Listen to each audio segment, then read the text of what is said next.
और खबर चित्तौड़गढ़ से है। चित्तौड़गढ़ के बेगू से खबर, डिप्टी सीएम दिया कुमारी के काफिले की गाड़ियां आपस में भिड़ गई। नेशनल हाईवे 27 पर सूरतपुरा के पास ये दुर्घटना हुई। राजमार्ग पर अचानक गाय के आ जाने से कारें आपस में भिड़ गई। डिप्टी सीएम दिया कुमारी पूरी तरह से सुरक्षित हैं। दुर्घटना में केवल वाहन क्षतिग्रस्त हुए हैं, किसी के भी हताहत होने की सूचना नहीं है। दिया कुमारी के मांडलगढ़ से कनेरा जाते समय ये हादसा हुआ। सूचना पर बेगू पुलिस भी मौके पर पहुंच गई।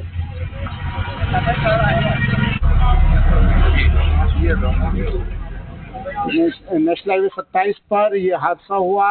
काफिले के आगे गाड़ियों के सामने गाय के आ जाने से, जानवर के आ जाने से यह हादसा हुआ। हालांकि राहत की खबर यह है कि डिप्टी सीएम और काफिले में जितने लोग मौजूद थे तमाम लोग पूरी तरह से सुरक्षित है। किसी को कोई चोटें नहीं आई है, लेकिन कुछ गाड़ियां जरूर इस हादसे में दुर्घटनाग्रस्त हुई हैं।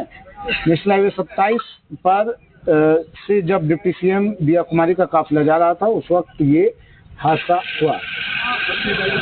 राजकुमार स्थानीय संवाददाता हमारे साथ फोन लाइन पर जुड़ गए हैं। राजकुमार, किस तरह ये दुर्घटना हुई, हादसा हुई, क्या हुआ, क्या जानकारी राजकुमार?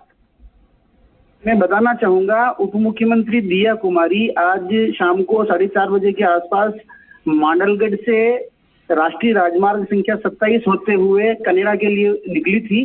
इस दौरान बेगू थाना क्षेत्र के सूरतपुरा गांव के पास जब ये काफिला इनका चल रहा था तो जो गाड़ियां हैं वो आपस में भिड़ गई। इसके पीछे कारण ये रहा कि कोई गाय गाड़ियों के सामने आ गई, जिससे सभी गाड़ियां बेकाबू हो गई और 3-4 गाड़ियां आपस में भिड़ गई।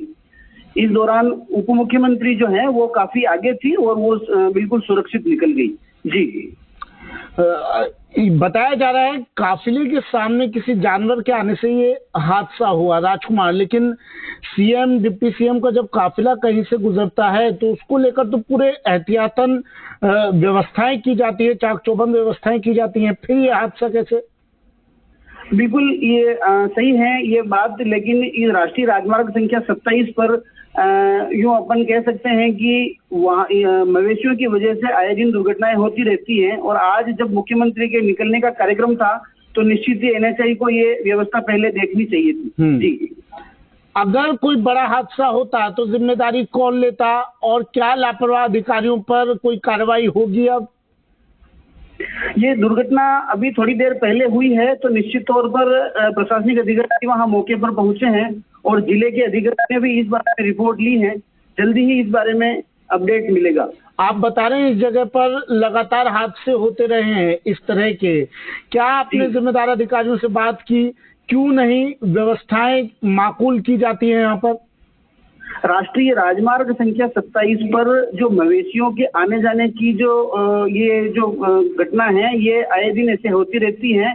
इस बारे में समय समय पर एनएचआई को भी जानकारी दी गई है, लेकिन सुधार के रूप में कोई कोई प्रमुख कार्रवाई या प्रभावी कार्रवाई देखने को अब तक नहीं मिली। चलिए, शुक्रिया राजकुमार तमाम जानकारी के लिए। और खबर जयपुर से है, जहां 125